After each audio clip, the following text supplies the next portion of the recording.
Selamat hari Selasa, saudara-saudara. Kita bertemu lagi di dalam PA online GKI Immanuel Malang. Dan hari ini kita sudah sampai kepada Matius pasal yang ke-22, ayat yang ke-23 sampai ke-33. Hari ini kita membahas tentang pertanyaan orang Saduki tentang kebangkitan. Saya akan membacakan firman Tuhan untuk saudara-saudara sekalian. Pada hari itu datanglah kepada Yesus beberapa orang Saduki yang berpendapat bahwa tidak ada kebangkitan. Mereka bertanya kepadanya, "Guru, Musa mengatakan bahwa jika seorang mati dengan tiada meninggalkan anak, saudaranya harus kawin dengan istrinya itu dan membangkitkan keturunan bagi saudaranya itu. Tetapi di antara kami ada 7 orang bersaudara. Yang pertama kawin, tetapi kemudian mati. Dan karena ia tidak mempunyai keturunan, ia meninggalkan istrinya itu bagi saudaranya. Demikian juga yang kedua dan yang ketiga sampai dengan yang ke-7. Dan akhirnya sesudah mereka semua, perempuan itu pun mati. Siapakah di antara ke-7 orang itu yang menjadi suami perempuan itu pada hari kebangkitan? Sebab mereka semua telah beristrikan dia." Yesus menjawab mereka, "Kamu sesat, sebab kamu tidak mengerti kitab suci maupun kuasa Allah. Karena pada waktu kebangkitan orang tidak kawin dan tidak dikawinkan, melainkan hidup seperti malaikat di sorga. Tetapi tentang kebangkitan orang-orang mati, tidakkah kamu baca apa yang difirmankan Allah ketika ia bersabda, 'Akulah Allah Abraham, Allah Ishak, dan Allah Yakub.' Ia bukanlah Allah orang mati, melainkan Allah orang hidup." Orang banyak yang mendengar itu takjub akan pengajarannya. Berbahagia kita yang membaca firman Tuhan, menyimpan dalam hati dan melakukannya dalam hidup kita. Mari kita berdoa sebelum kita belajar firman Tuhan. Tuhan, terima kasih kami boleh bersama-sama membaca firman-Mu, dan sekarang kami hendak merenungkan kebenarannya. Berkatilah ya Tuhan, dan kiranya kuasa Roh Kudus menopang kami sehingga kami bukan hanya mengerti kebenaran itu, tetapi kami boleh mengerti bagaimana kami mesti hidup dituntun oleh hal itu. Sertailah kami ya Tuhan, dan kiranya Engkau yang mengurapi kami, sehingga semua yang kami pelajari sungguh menuntun hidup kami di jalan yang benar. Terpujilah nama Tuhan. Demi Yesus Kristus, Tuhan dan Juru Selamat kami yang hidup, kami berdoa dan mengucap syukur. Amin.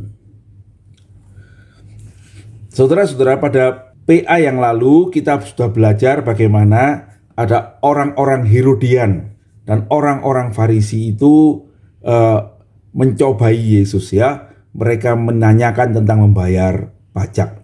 Dan setelah mereka pergi, sekarang majulah orang-orang Saduki untuk memberikan serangan kepada Tuhan Yesus ya. Nah, dikatakan oleh firman Tuhan di ayat yang ke-23 itu, pada hari itu datang kepada Yesus beberapa orang Saduki yang berpendapat bahwa tidak ada kebangkitan. Nah, saudara-saudara, siapakah orang-orang Saduki ini? Menurut catatan yang saya baca, orang Saduki ini tidak banyak jumlahnya, tetapi mereka adalah orang-orang yang kaya, kaum aristokrat dan kelompok yang memerintah. Imam-imam kepala misalnya adalah orang-orang Saduki, dan mereka adalah orang-orang yang pemerintah bekerja sama dengan pemerintah Romawi yang membuat mereka itu mendapatkan kedudukan istimewa di dalam bidang politik di kalangan orang-orang Yahudi. Nah, saudara-saudara, di dalam kepercayaan orang-orang Saduki ini adalah orang-orang yang kata firman Tuhan tadi adalah yang tidak percaya pada kebangkitan orang mati. Secara umum mereka ini adalah orang-orang tradisionalis dan orang-orang yang realistis gitu, yang berpegang pada akal budi, dan mereka itu tidak percaya kepada tulisan nabi-nabi. Bagi orang-orang Saduki, yang menjadi pegangan mereka adalah hanya 5 kitab Musa, Pentatuk gitu ya. Kejadian, Keluaran, Imamat, Bilangan, dan Ulangan. Dan ini berbeda dengan orang-orang Farisi yang menerima kitab nabi-nabi dan percaya pada kebangkitan orang mati. Yang sangat membedakan mereka dengan orang Farisi adalah bahwa mereka sama sekali menyangkal kehidupan setelah kematian. Suatu kepercayaan yang sangat ditekankan juga oleh orang-orang Farisi. Kalau orang Farisi bahkan menetapkan bahwa orang yang menyangkal kehidupan setelah kematian itu adalah orang-orang yang ditolak oleh Tuhan. Nah, orang Saduki ini bersikeras bahwa doktrin tentang kehidupan setelah mati itu tidak ada dalam 5 kitab Musa. Orang-orang Saduki menganggap orang-orang Farisi yang berpegang pada doktrin tentang kebangkitan orang mati itu sebagai orang-orang yang kurang memakai akal mereka. Nah, apa yang ditanyakan oleh orang-orang Saduki kepada Tuhan Yesus dari bagian yang kita baca hari ini adalah apa yang menjadi tradisi orang-orang Israel sesuai dengan yang terdapat di dalam Ulangan 25 ayat 5 sampai 10 yang mereka kenal dengan apa yang namanya perkawinan Levirat. Perkawinan Levirat, ya.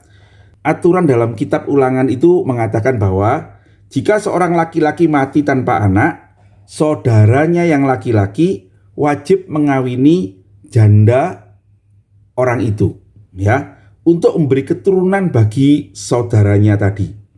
Dan anak-anak yang lahir, anak yang sulung, khususnya anak pertama, itu akan dipandang sebagai anak saudara yang meninggal tadi.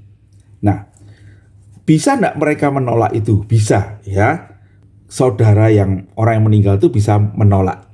Tapi jikalau dia menolak untuk menikah dengan istri saudaranya, biasanya istri kakaknya ya kakaknya itu, mereka harus datang kepada tua-tua. Ya, biasanya mereka datang ke pintu gerbang. Nah, saudara tahu ada kisah Ruth dan Boas itu. Nah, sebetulnya ada orang saudara yang lain yang seharusnya mengambil Ruth sebagai istri karena Ruth itu tidak punya anak.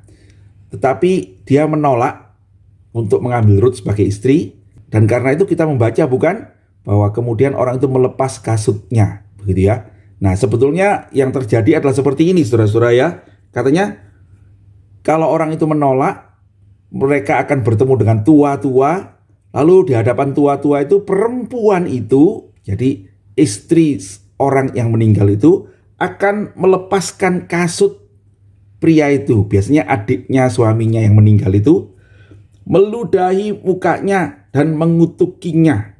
Dan orang itu, yaitu adik suaminya itu, selanjutnya akan bawa tanda penolakan itu. Gitu ya, tanda penolakan itu sebagai orang yang tidak mau memberikan keturunan bagi saudaranya. Nah, orang Saduki ini memakai aturan itu untuk menunjukkan bahwa kebangkitan dari antara orang mati itu tidak masuk akal, gitu ya. Saya yakin sekalipun dikatakan di dalam firman Tuhan itu di ayat ke-25, tetapi di antara kami ada 7 orang bersaudara. Nah, saudara-saudara, saya yakin itu mungkin tidak ada, ya. Barangkali itu adalah sebuah perumpamaan atau suatu kejadian, tetapi yang memang bisa nyata, ya. Tapi dibuat lebih dramatis gitu ya. Ada 7 bersaudara. Kakak yang pertama, yang nomor 1 itu menikah. Dan kemudian dia sebelum punya anak, dia mati. Maka istrinya itu harus menikah dengan yang nomor 2. Tapi sebelum punya anak, yang nomor 2 juga mati. Demikian juga yang ketiga dan keempat, kelima, keenam, dan ketujuh, ya. Dan kata mereka, setelah 7 bersaudara itu mati, maka matilah juga perempuan itu, ya. Nanti pada hari kebangkitan, siapa yang menjadi istri dari perempuan ini? Saudara-saudara, ini jelas adalah sebuah cerita ya yang diajukan orang Saduki. Mereka ingin tahu Tuhan jawabnya bagaimana, begitu ya. Di hari kebangkitan ada kasus gitu, ada masalah kalau sungguhan ada orang bisa mati lalu nanti ada kebangkitan. Bagaimana dengan hubungan-hubungan di dunia ini nanti berlanjut? Nah, saudara-saudara, mengenai pertanyaan ini dan barangkali juga pertanyaan kita semua, kita mendapatkan sebuah jawaban yang menolong kita ya untuk mengerti tentang kehidupan setelah kematian. Pada bagian yang kita baca ini, Tuhan Yesus jelas adalah orang yang berpihak pada kebenaran tentang kebangkitan orang mati, ya. Sehingga Tuhan Yesus menjawab mereka, katanya begini, kamu sesat sebab kamu tidak mengerti kitab suci maupun kuasa Allah. Ayat 30, karena pada waktu kebangkitan orang tidak kawin dan tidak dikawinkan, melainkan hidup seperti malaikat di sorga. Nah, saudara-saudara sekalian, Tuhan Yesus berikan dua kebenaran untuk menyanggah tentang penolakan terhadap kehidupan setelah kematian itu. Yang pertama, Tuhan Yesus mengatakan bahwa setelah kematian itu sesungguhnya kita tidak lagi hidup seperti di dunia ini. Kita tidak mempunyai lagi hubungan-hubungan seperti di dunia ini. Tidak lagi nanti kita di sorga itu sebagai suami dan istri, orang tua dan anak, begitu ya, saudara dengan saudara. Tidak begitu lagi ya. Tetapi kita ini sudah menjadi satu umat yang hidup bersama-sama dengan Tuhan di sorga. Maka Tuhan Yesus itulah yang orang-orang Saduki ini sesat, begitu ya. Pada waktu kebangkitan, pada waktu di sorga nanti, sesungguhnya kita ini akan hidup sebagai orang-orang yang bersama-sama dengan Allah sebagai umatnya. Kita masih bisa saling mengenal? Bisa katanya ya. Kita akan ada pertemuan di udara. Kita masih bisa mengenal Abraham misalnya begitu ya. Tetapi kita tidak lagi hidup sebagai orang-orang dalam hubungan di dunia ini, ya. Bahkan barangkali kita nanti hidup di dalam umur yang ditentukan Tuhan, dalam umur yang rata-rata sama, begitu ya. Kita tidak bangkit dalam kondisi sakit, misalnya begitu. Kalau kita meninggal dalam keadaan sakit, kita tidak bangkit dalam kondisi cacat. Kalau kita dulu di dunia ini cacat, begitu ya. Tetapi kita menerima tubuh yang baru, yaitu tubuh yang terbaik. Kalau saudara tanya pada saya umur berapa kita akan dibangkitkan, saya tidak tahu ya, itu rahasia Tuhan. Tetapi yang jelas Tuhan Yesus mengatakan pada waktu kita dibangkitkan, kita akan dipersatukan sebagai umat Tuhan. Nah, itu dia. Nah, kemudian Tuhan Yesus lebih jauh mengatakan kebangkitan orang mati itu adalah sesuatu yang benar. Dan itulah kebenaran yang daripada Tuhan. Sebab katanya ayat 31, tetapi tentang kebangkitan orang mati, tidakkah kamu baca apa yang difirmankan Allah ketika ia bersabda, akulah Allah Abraham, Allah Ishak dan Allah Yakub. Ia bukanlah Allah orang mati, melainkan Allah orang hidup. Nah, saudara-saudara, mungkin saudara rada bingung sedikit ya, sama seperti saya. Ketika membaca ini, apa hubungannya pernyataan akulah Allah Abraham, Allah Ishak dan Allah Yakub dengan Allahnya orang yang hidup? Nah, begitu ya. Nah, saudara-saudara, apa yang disampaikan oleh Tuhan Yesus ini adalah sehubungan apa yang Tuhan Yesus katakan sesuai dengan tata bahasa pada waktu itu. Pada waktu kitab Taurat itu ditulis dan pada waktu Injil ini ditulis. Apa yang dikutip oleh Tuhan Yesus itu terdapat di dalam Keluaran 3 ayat 6 ya. Akulah Allah Abraham, Allah Ishak dan Allah Yakub. Nah, di dalam tata bahasa penulisannya itu menunjukkan akulah Allahnya Abraham, Allahnya Ishak, Allahnya Yakub. Itu pakai kata genitif, jadi milik ya. Allah milik Abraham, Allah milik Ishak, Allah milik Yakub ya. Dan kata yang dipakai tiga-tiganya itu bukan akulah yang dahulu Allahnya Abraham, yang dahulu Allahnya Ishak, yang dahulu Allahnya Yakub, yang sekarang menampakkan diri kepadamu. Tidak. Tetapi kata bahasa yang dipakai itu mengatakan begini, akulah yang sekarang Allahnya Abraham, sekarang Allahnya Ishak, sekarang Allahnya Yakub, yang sekarang menunjukkan diri kepadamu, Musa. Nah, saudara-saudara sekalian, bentuk kata yang dipakai itu adalah bentuk kata sekarang, ya, bukan waktu yang lalu, tetapi sekarang. Maka itu mempunyai implikasi bahwa aku yang sekarang arahnya Abraham. Jadi kalau sekarang Allah itu ada, berarti Abraham masih ada. Sebab dia masih tetap menjadi Allahnya Abraham. Kalau aku Allahnya Yakub, maka Yakub itu masih ada. So aku adalah Allahnya Yakub sekarang. Aku Allahnya Ishak sekarang. Dan kalau Allah itu sekarang ada, berarti Abraham itu ada. Di mana? Abraham sudah mati pada waktu itu beberapa ratus tahun yang lalu. Tetapi berarti sekarang Abraham itu ada, tetap ada di tempat yang lain. Nah gitu ya, yang masih bersama-sama dengan Allah. Demikian juga dengan Ishak dan demikian juga dengan Yakub. Dengan begitulah Tuhan Yesus mengatakan, Allah itu adalah Allah orang-orang yang hidup, bukan Allah orang-orang yang mati. Tuhan Yesus dengan itu mengatakan dengan jelas bahwa ada kehidupan setelah kematian. Nah, saudara-saudara sekalian, itulah juga penghiburan dan pengharapan bagi kita. Orang-orang percaya yang meninggal itu, kita percaya kita akan bersama-sama dengan Tuhan di sorga. Sorga itulah kehidupan setelah kematian itu. Hidup kita di dunia ini pendek, saudara-saudara. Sekalipun ada orang yang meninggal dengan usia yang cukup lanjut, cukup tinggi, umur 80, 90, bahkan 100 tahun.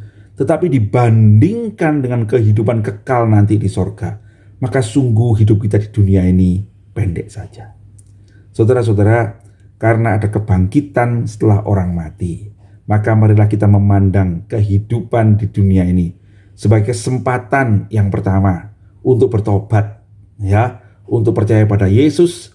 Karena setelah kebangkitan orang mati itu kita akan dikumpulkan bersama dengan Yesus kalau kita percaya. Tetapi kalau kita tidak percaya pada Tuhan, maka kita akan masuk dalam hukuman yang kekal itu. Yang kedua, marilah kita ini membawa hidup kita di dunia ini dengan segala kebaikan. Sebab Tuhan Yesus mengatakan, jangan kumpulkan harta di dunia ini, tapi kumpulkan harta di sorga. Saudara-saudara, apa yang kita punya di dunia ini sementara saja. Semua akan berlalu waktu kita mati. Tapi betapa kita bersyukur karena ada kebangkitan orang mati. Sesungguhnya kita ini masih akan punya sesuatu setelah kematian itu. Yaitu apa? Apa yang kita kumpulkan dengan hidup kita yang baik ini untuk memuliakan Tuhan yang di sorga. Tuhanlah nanti akan berikan kita upah yang kekal itu. Ya. Dan yang ketiga, saudara-saudara, kalau kita ini mengalami pergumulan dalam dunia ini, kesukaran yang membuat hidup kita di dunia ini begitu sulit. Saudara-saudara, mari kita memahami bahwa itu pun sementara, ya, itu pun sementara. Suatu hari kita akan dilepaskan dari pergumulan, kesukaran dan sakit penyakit di dunia ini. Di dalam hidup yang kekal, kehidupan setelah kematian itu. Waktu kita bertemu dalam hidup itu bersama Yesus Kristus, kita akan dibangkitkan dalam tubuh yang sempurna. Karena itu saudara-saudara, jangan putus asa dengan kesukaran ini. Mari kita memandang surga dan mari kita hidup dengan sukacita. Dalam semua kesukaran yang kita alami, sakit, penyakit, penderitaan, mari kita ingat rumah kita di surga.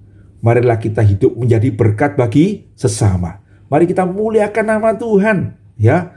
Jangan berkeluh kesah, tapi kata firman Tuhan, bersukacitalah senantiasa. Kalau ada pergumulan, sampaikanlah pergumulanmu itu kepada Allah. Dan Tuhan akan memberkati, akan menuntun, akan menguatkan kita melewati hidup kita ini. Supaya kita tetap menceritakan kebaikan Tuhan. Kita menjadi saksi Tuhan. Dan nanti kita akan pulang ke rumah yang kekal dalam kondisi yang sempurna sebagai Tuhan Yesus tadi, ya. Seperti malaikat-malaikat, dan di sanalah kita akan menikmati sukacita abadi. Kiranya Tuhan memberkati dan menolong kita sekalian. Dikatakan di ayat yang ke-33 itu, orang banyak yang mendengar hal itu takjub akan pengajarannya. Artinya apa, saudara-saudara? Artinya orang-orang Saduki itu mengerti juga, ya. Mereka tidak bisa membantah lagi Tuhan Yesus, ya. Dan orang-orang banyak di dalam bait Allah, ya, saya ingatkan waktu itu mereka menjelang Paskah. dan mereka sedang berkumpul di bait Allah, orang banyak itu terkagum-kagum akan pengajaran Tuhan Yesus. Karena sesungguhnya itulah kebenaran. Kiranya kita pun mensyukuri pengajaran ini, mempercayainya, dan membawa hidup kita ini berjalan dalam kebenarannya. Tuhan Yesus memberkati. Sampai ketemu nanti sore, kita boleh mendiskusikan tentang kebangkitan orang mati ini. Mari kita berdoa.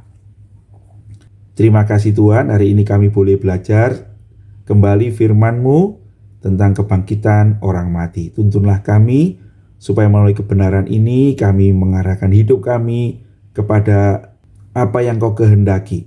Mengarahkan hidup kami kepada sorga, supaya kami bukan hanya hidup di dunia yang fana ini dengan memikirkan apa yang ada dan kelihatan sekarang, tetapi kami mengingat bahwa sesungguhnya ada yang kekal yang Tuhan sediakan setelah kematian. Biar hidup kami memandang kepadanya, dan biar hidup kami mengumpulkan harta yang di sorga itu, bukan yang di bumi, dan kami mensyukuri hidup yang Tuhan karuniakan di sorga itu, sekalipun kami mengalami banyak kesukaran semasa kami hidup di bumi ini. Terpujilah nama-Mu, ajar kami saling mengasihi dan saling menguatkan, dan tuntunlah kami semua di jalan yang benar. Dalam nama Tuhan Yesus Juru Selamat kami yang hidup, kami berdoa dan mengucap syukur. Amin. Demikian PA kita hari ini. Tuhan Yesus berkati.